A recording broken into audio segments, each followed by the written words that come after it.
Bret Hart. She's ranked at 10 out of 10. I never forget it. A few years ago, who I was listening to, and might have been Solid Monster. They was talking about Triple H or somebody talking about he could be a 30-time champion. He'll still never be 30 times as good as me. I'm like, damn, that Bret wasn't having it. Yeah, and even back then, because I think it might have been when Bret first had to retire after the kick situation. But yeah, even if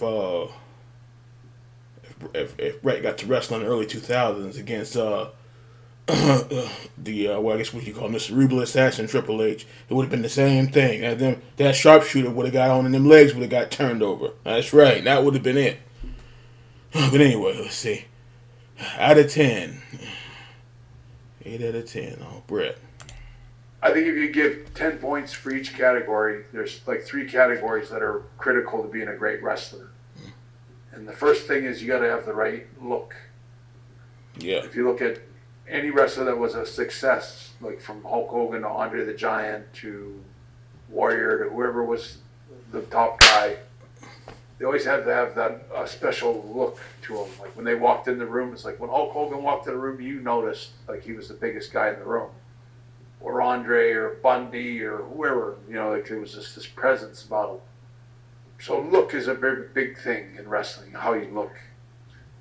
Yep. And the other thing is your promo skills, whether you can sell the product, whether you can sell your look. And then you have all these wrestlers that were great promo guys.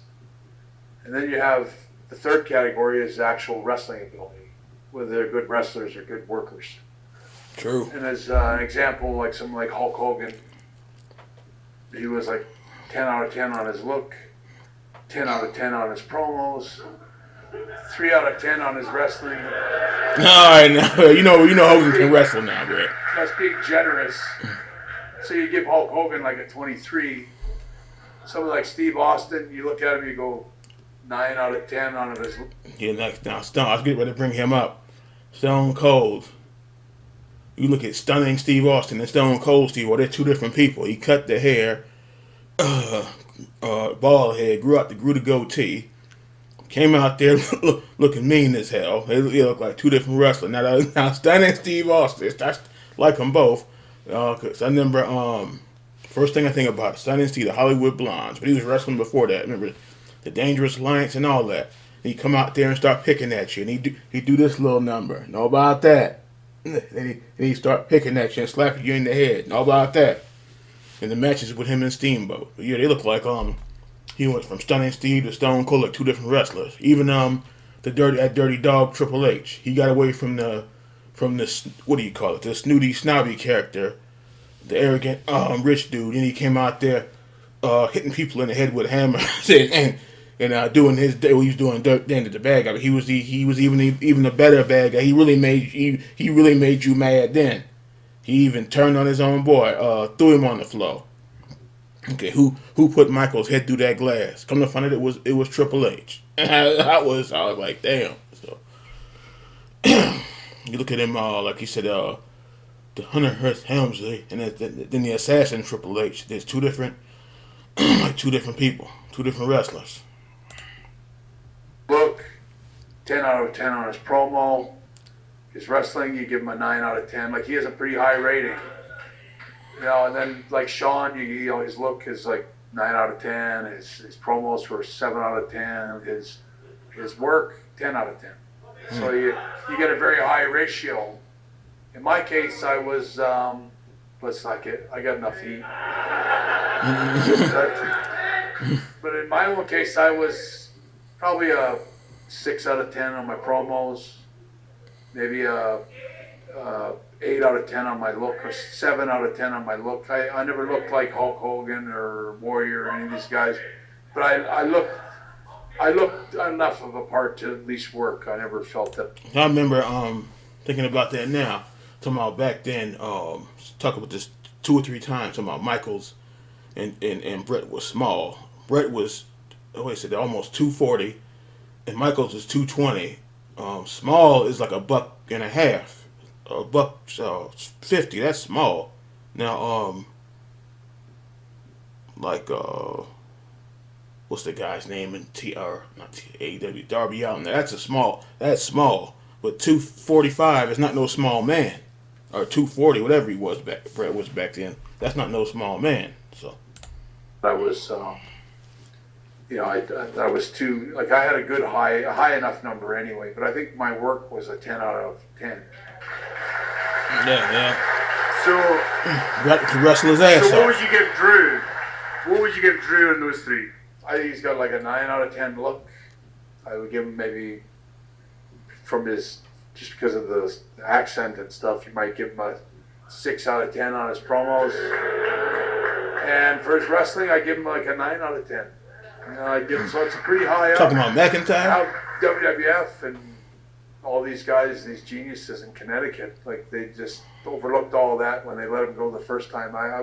When they let him go and didn't do anything with him, I was stunned. I always thought it has to be idiots. All the guys that I know that have hands-on control of what's going on in wrestling in WWE are all guys that never drew any money. They really never drew any money. They're not big stars. The guys that are calling the shots are guys that never really made it in wrestling. They're always middle of the card. Well, I'm not talking about the rest. I'm not talking about the wrestlers. I'm talking about the guys that tell the wrestlers what to do.